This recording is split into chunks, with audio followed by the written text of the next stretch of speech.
Sir Radhe Radhe, કેમ છો બધા? આઈ હોપ કે તમે બધા મજામાં હશે. આપ સૌનું સ્વાગત છે મારા એક મસ્ત મજાના વ્લોગમાં.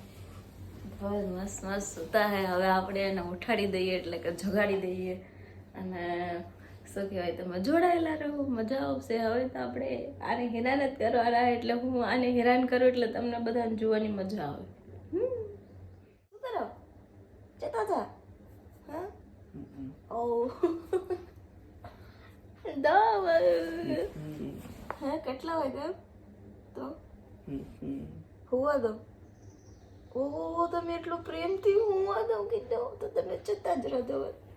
તમે આ કેમ આવું નરમાઈ ગયેલ કઈ થયું તમને? સદમામાં છો તમે? હું રિયલમાં આવી ગઈ હો હવે અહીંયા તમારી પાસે હંમેશા હંમેશા માટે. ગાઈઝ, તો આવી રીતે ઉઠાડવાનું નહીં ભાવે. હવે હું મારી ટ્રીકમાં ઉઠાડું દેવલ. કા દેવલ હોવો કે ઉઠવું? હોવું 9:30 થઈ ગયો તોય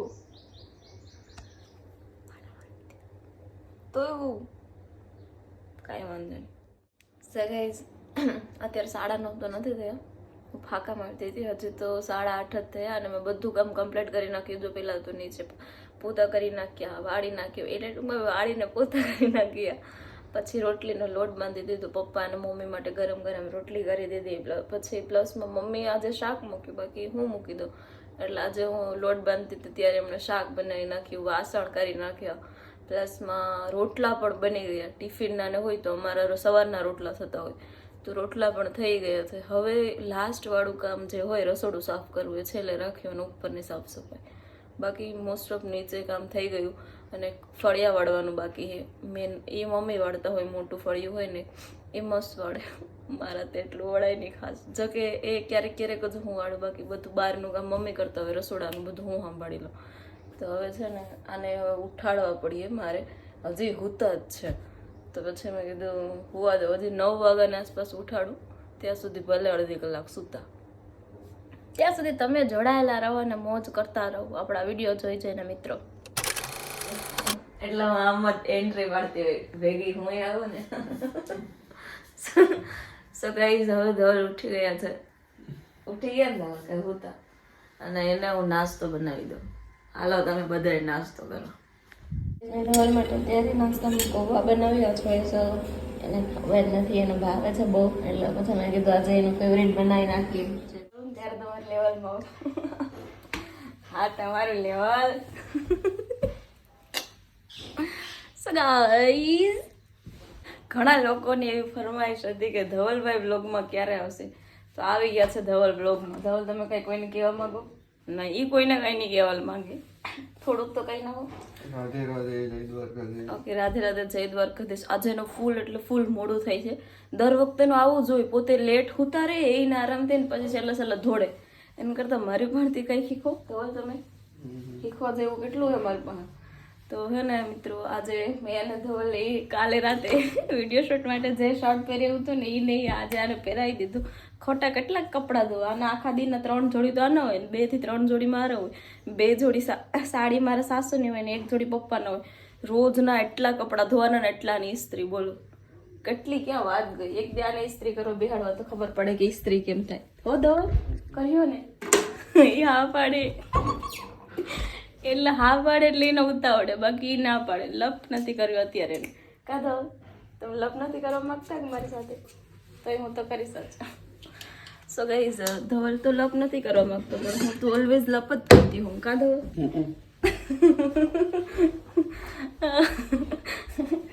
પણ આમ ફોન પકડતા આવડી ગયો ને એટલે આપણે મોજે મોજ છે. બિકોઝ હું આમ ફોન પકડતી ને તો ત્યારે મને નથી મજા આવતી.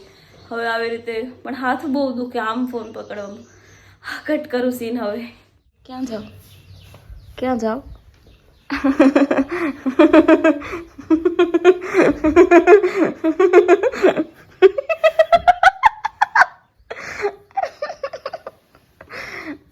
એ મને હે ને ધવલ, એક ઇન્સ્ટામાં એક છે ને એક મારી ફ્રેન્ડ, એણે રીલ્સ મોકલી હતી કે જે વધારે હસતું હોય ને બહુ પૈસાવાળું બને.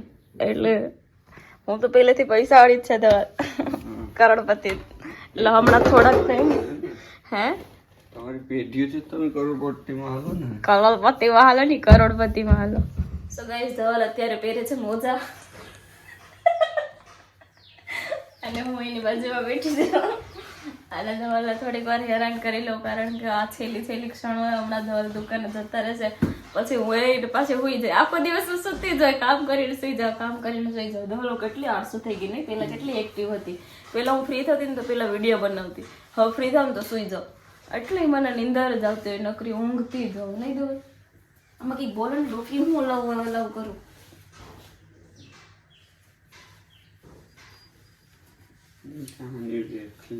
હા કોઈક યાર હું કહું હવે તમને, થોડુંક તમે બોલતા હોત ને તો કંઈક મજા હોત વ્લોગમાં. ધવલ કઈ નતા બોલ્યા, થોડુંક હાંજે બોલી નાખ્યું ને એને, ત્યાં તો હવે ઉપકાર મારી ઉપર કેમ કરી નાખ્યું હોય. આ ધવલ મને જોવા આવ્યા ત્યારે મેં એને એવું કીધું કે મને જે છોકરા ઓછું બોલે નહીં ગમે તો ત્યારથી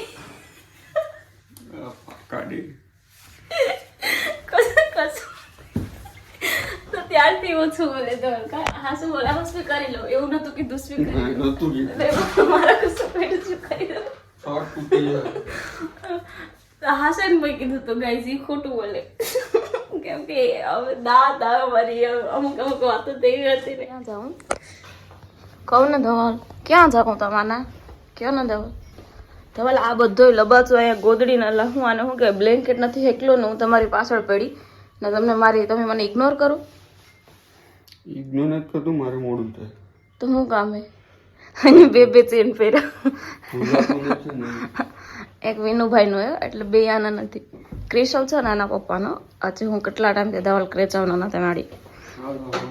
તમારો ફોન ભૂલાય એ ધવલ, તમે 2 દિવસથી ફોન ભૂલી જાઓ, કાલે ભૂલી જતા હતા. 1 મિનિટ અહીંયા આવો, ખાલી 1 જ મિનિટ, 1 મિનિટ હાથ મિલાવો. રાધે રાધે, જય દ્વારકાધીશ. હાલો આવજો, ધ્યાનથી જાજો. ટાટા બાય પછી હું ગાઈસ આજે તમારો મોસ્ટ ફેવરેટ એપિસોડ આવે છે. આ છે ને આ મારો ફેવરેટ એપિસોડ. એમાં જેઠાની એક્ટિંગ માઇન્ડ બ્લોઈંગ યાર, અને દયાની પણ જોરદાર. આ ઓલ્ડ એપિસોડ તો મોસ્ટ ફેવરેટ એ જૂના પુરાના બાટલી ચપ્પલ બાલ્ટી. અને ગાઈસ ટીવી જોતે જોતે મને નાસ્તો કરવાની જે મજા આવે ને એ મજા ઓર છે. ગાઈસ અમારી ડાયરી છે, મને મારી બેસ્ટ ફ્રેન્ડ આપેલી. તો આજે ને હું બધી જૂની યાદો તાજી કરતી હતી, તો મેં કીધું તમારી સાથે શેર કરું છું. કેવું મસ્ત લખેલું હે ને એમાં મારી ભોદું address, in my heart, telephone number, દિલ સે દિલ કા રિશ્તા, મોબાઈલ નંબર ઉસકી જરૂરત નહીં, કારણ કે ત્યારે અમારી પાસે ફોન જ નહોતા. અને મેલ આઈડી હે ને મને મેલ કરતા હજી નથી આવડતું. ત્યારે તો નહોતું આવડતું, હજી નથી આવડતું. આ બધું હે ને મારી 2017-18ની યાદો છે. આ મારા 2017-18ના ફોટા છે બધા. To my dear bestie. હવે જો આમાં બધું લખેલું છે અમારું, બહુ બધું. અમારી પહેલી મુલાકાત ને પછી સાથે રડવું, અને હું યાર બહુ રડતી. યાદ છે આપણે પહેલું વેકેશન પડ્યું હતું અને તું ઘરે ગઈ હતી, આપણે શું ખબર નહીં પછી મને નથી ઉકલતું. ઘણા સમય પછી મળ્યા હતા, મોબાઈલમાં નથી ઉકલતું, એમ તો ઓમાં ઉકલે. પછી સાથે ફરવું, અમે બહુ ફર્યા યાર, બહુ એટલે બહુ.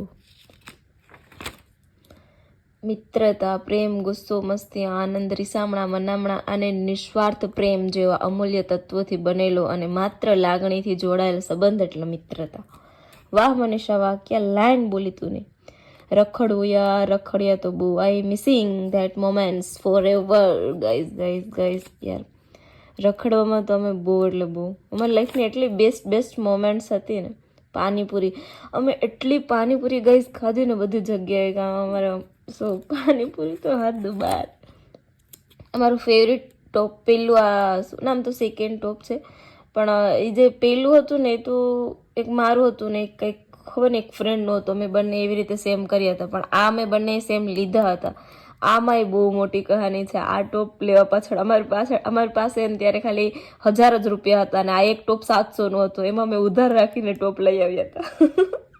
એટલે મારી યાદો એટલી બધી છે ને ગાઈસ. પછી ફ્રેન્ડશિપ ડેના હે ને એ મારી સાથે 5-6 વર્ષથી હતી ત્યારે. તો ત્યારે દર ફ્રેન્ડશિપ ડેના મારા માટે કંઈક ને કંઈક કરતી. બહુ ખાસ બધી મોમેન્ટ્સ હતી. અમારું એક્સિડન્ટ એ બહુ વાર થયું અને અમે દર વખતે સામેવાળા હોય ને એને કંઈક ને કંઈક થાય, અમે લોકો બચી જઈએ. એટલે એ મોમેન્ટ્સ તો યાર હદ બાર મસ્ત હતી. મિત્રતા ખાતર મરવું એ મોટી વાત નથી, પણ જેને માટે મરવું છે એવો મિત્ર મળવો એ બહુ મોટી વાત છે. સાચી વાત છે યાર. આજે તો પહેલા મારો ફોટો ખાધું તો બહુ, એમાં તો લિટલ હોંગકોંગ તો બંધ કરાવી ત્યાં સુધી ખાધું.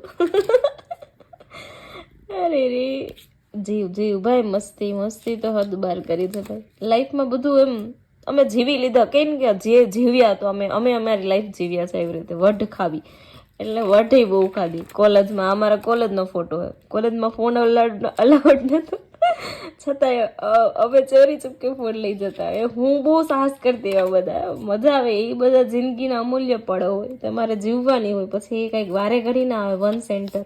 વન સેન્ટરમાં એવું અમે કરતા ને શું હવે તમને કહેવામાં. અમે કપડાં ત્યાંથી સેમ પહેરીને ફોટો ક્લિક કરી આવતા. પહેલાં તો આપણી પાસે પૈસા ના હોય ને બહુ, એટલા માટે. પછી બુક પૂરી કરવી.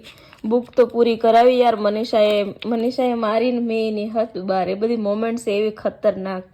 એ મને પ્રેમથી ભોદું કહેતી. હું એનાથી જાડી હતી ને રામ. એટલે લિટલ હોંગકોંગ જો આવ્યું. અત્યારે અમારું માધાપરમાં એ બંધ થઈ ગયું, પણ જ્યારે ખુલ્લું હતું ને ત્યારે અમે ત્યાં એકવાર તમારે વાસણ કરવાનો દિવસ આવી જાય. બિકોઝ અમારો વોલેટ એક હતો અને ત્યારે મારી પાસે જ વોલેટ રહેતું. એટલે એ વોલેટ જ ઘરે ભૂલી ગઈ. મને એમ કે એ લાવી હશે, એને એમ કે હું લાવી હશે. એના ચક્કરમાં ભૂલાઈ ગયું ડે સેલિબ્રેશન. આમાં ત્યારે હું ટીચર બની હતી. આ મારા આશીર્વાદ લઈ મેં અકાઉન્ટ લીધું હતું. મારો ફેવરેટ સબ્જેક્ટ હતો. मित्र तो भाई मूड तो वारे घड़ी काइक डे काइक. कौन कहता है कि हसीना रूठने पर और भी हसीन हो जाती है. मेरी बेस्टડી તો રૂઠે એટલે વાંદરા જેવું મોઢું કરીને બેસી જાય. અરે રે ને તું ભાઈ, ગુસ્સો રે. કેટલું બધું આમ. અમારો ફેવરેટ ફોટો હતો guys. Care miss you all time my lovely ભોદુ. સોરી સ્કેર ને સોરી ને આ અંતે ને બધું. અમારી ફ્રેન્ડશિપ ફોર એવર. આમને લાસ્ટ ટાઈમે ટોમ એન્ડ જેરીનો એવોર્ડ મળ્યો હતો ફેરવેલના દિવસે. બિકોઝ ત્યારે હે ને મારા નામ ઘણા જગ્યાએ નોમિનેટ હતા. કે એક તો શું હસમુખી છોકરી. કોલેજમાં સૌથી વધારે હું જ હસતી. ખબર ને ત્યાં બહુ ઓછા લોકો. આપણે રેન્ડમલી શું કોઈને હું ગમે તે રેન્ડમલી લોકો સાથે હસતી અને બહુ જલ્દી કોઈ એવી રીતે ના હસે. તો પછી એક એ હતું, પછી એક લેખિકાનું હતું, પછી એક હે ને હોસી જીવડો એવું કંઈક હતું. 3 થી 4માંથી પછી મને ટોમ એન્ડ જેરીનું. કારણ કે મારી અને મનીષા જેવી ફ્રેન્ડશિપ આખી કોલેજમાં કોઈની નથી. એટલે અમને બંનેને આ એવોર્ડ મળ્યો ટોમ એન્ડ જેરી. આ મારો ફેવરેટ ફોટો. કોલેજની ફર્સ્ટ ટૂર હતી, 1 ડે ટૂર. એમાં અમે ગયેલા ને ત્યારે મારા જ બધામાં ફોટો એણે એડ કરી. અમારા બંનેના સાથે તો બહુ ઓછા ફોટો છે, પણ અમારી દોસ્તી બહુ જબરદસ્ત છે યાર. અને આ અમારો બેસ્ટ ફોટો. તું શબ્દ અને હું અર્થ, અને તારા વિના હું વ્યર્થ. હવે ખતમ થઈ ગઈ. આ આખી બુક છે મારી લાઈફની બેસ્ટ મોમેન્ટ્સ વાળી, કે એણે મને લખીને આપીને આ મારી લાઈફમાં હંમેશા માટે યાદગાર બધી પળો આમાં છુપાયેલી છે ગાઈઝ. અને આ મારી બેસ્ટ ફ્રેન્ડ જેને હંમેશા જોતી હોઉં અને વિચારતી હોઉં કે યાર એ દિવસો શું હતા. આણે મને બસમાં આપેલી, કોલેજ બસમાં. કાંઈ હતું જ નહીં, એમને મેં આપેલી મને. ના બર્થડે ને કાંઈ.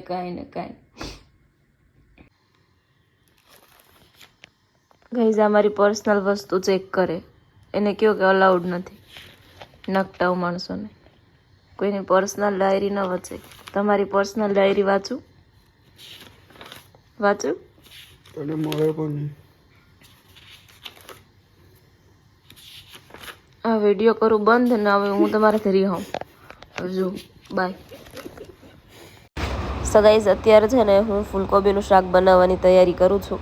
અને એના માટે મેં આ બંને સુધારીને રાખ્યું છે. તમે એમાં ઘણી બધી વસ્તુ એડ કરી શકો, પણ ધવલ માટે હોય ને તો એને હે ને બધું સિમ્પલ જ ગમે. તો પછી આ કોબીને મેં તળીને એકદમ બ્રાઉન કલરની કરી લીધી. પછી મેગી મસાલો એક એડ કરું અને બસ આવી રીતે શાક બનાવી લીધું છે. અમે લોકો અહીંયા થોડુંક તીખું વધારે ખાઈએ. તમે જે પ્રમાણે ખાતા હોય એ પ્રમાણે રાખવાનું. ટેસ્ટ બહુ સારો આવે. બિકોઝ આપણે કોબી ના ભાવે ને એમને આ ટાઈપ મસ્ત લાગે.